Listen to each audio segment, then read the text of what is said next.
All right, here's what I've got going on here this morning. I've got this big pile of junk wood.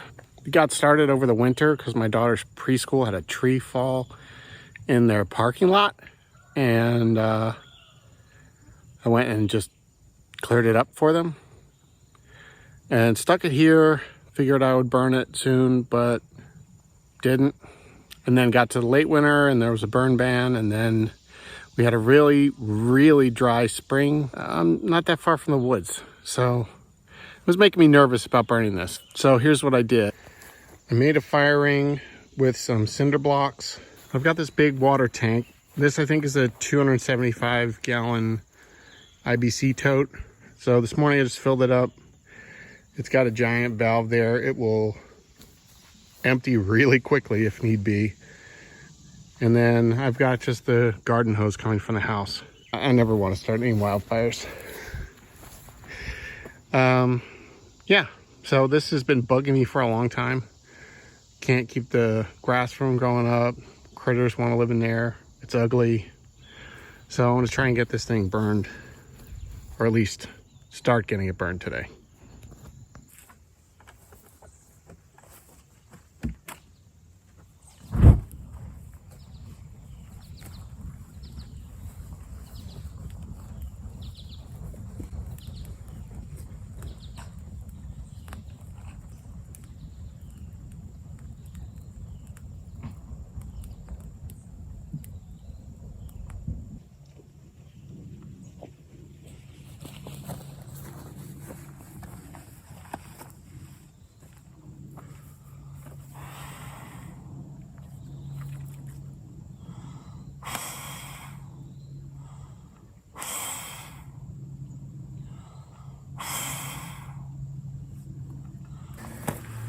The other thing I didn't mention, which is kind of working against me getting this started, but is part of the reason that I'm doing this morning, is because it's really wet. We got probably a couple inches of rain. I don't know, maybe an inch of rain last night.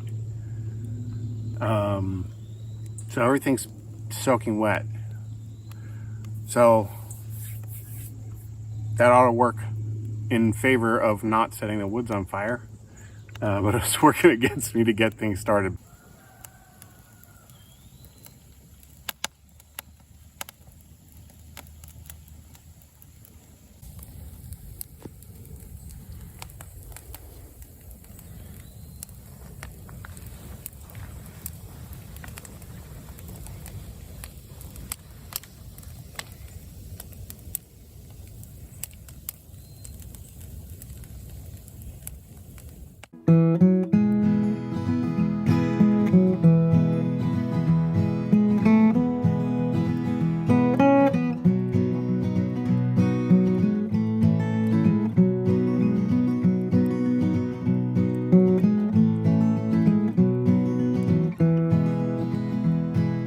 I think I've had this fire going maybe 45 minutes to an hour. It's really hot. Every so often I've been having these little guys jump out. I don't know if this would make any difference at all, but I'm just going to hose down the ground around this a little bit.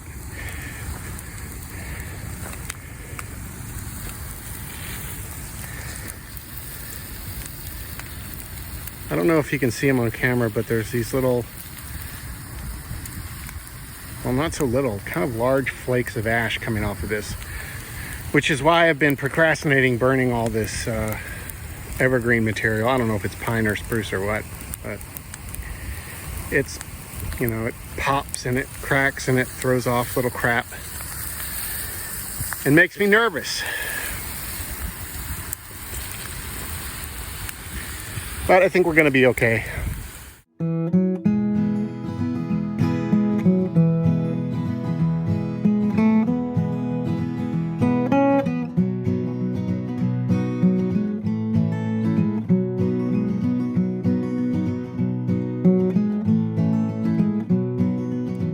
I think I've made it through,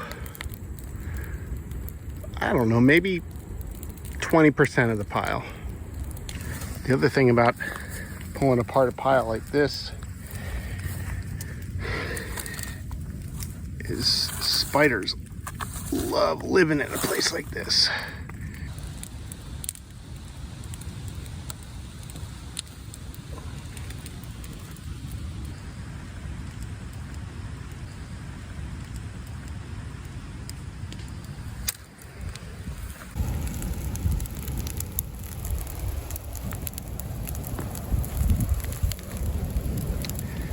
Starting to get a little bit windy.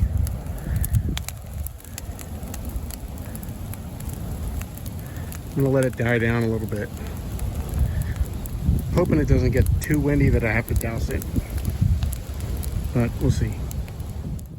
So that's a good time to jump into 5 things. This is my own personal opinion only. 5 things you need to safely burn brush. The first thing you need is space.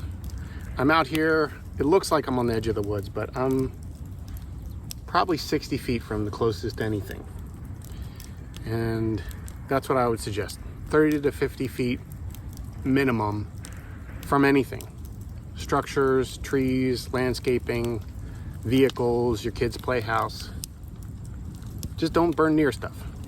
Number 2, you need patience. So I've had this pile out here for a long time.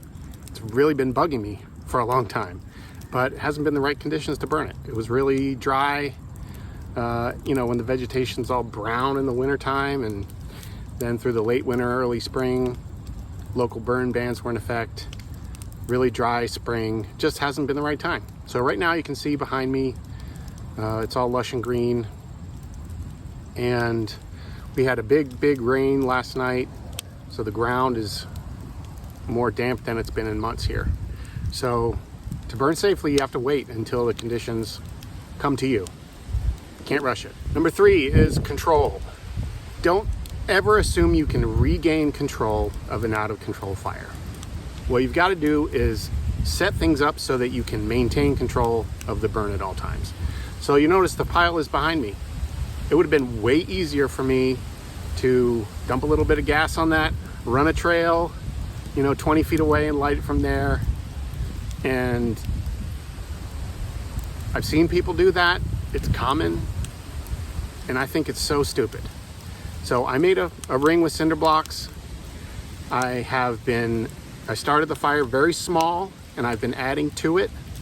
If it's, starts to get a little bigger than I'm comfortable with, I let it die down and feed it judiciously over time, maintaining control. If you just stash up a pile like this, it's a mix of all different things. It's a mix of different drynesses.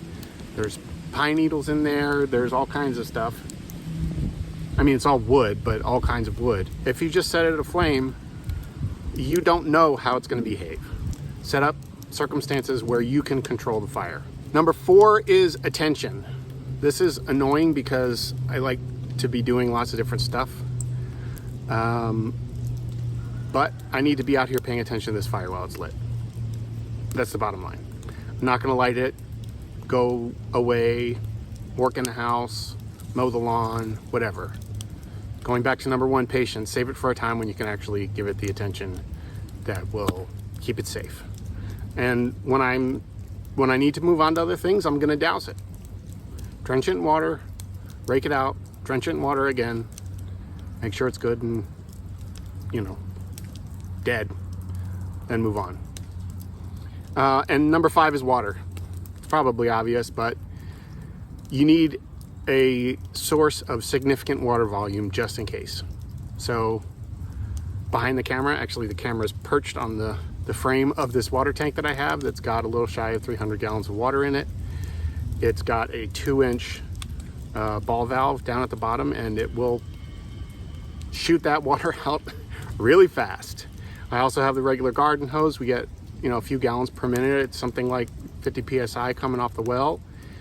That's not, in my opinion, that's not enough to trust to keep your property and neighbors and nature safe from out of control burn. So get some source of water where you can get a serious amount of water on the fire real quick, if and when you need to. See if I can remember them. Space, patience, control, attention, water. I don't think that makes an acronym, but be safe. If you're gonna burn stuff, do it safe.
right, I've been at this for about 3 hours.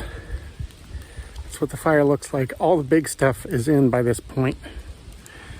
What's left of my original pile looks like that. It's just some little brush, twigs, pine needles, leaves. It's now been about 10.5 hours since I started this fire this morning. I'm always just amazed at how you can start with such a giant amount of stuff and it basically just vaporizes. This is just smoldering now. Not concerned at all about catching anything else on fire. But there you go. Good day of brush burning.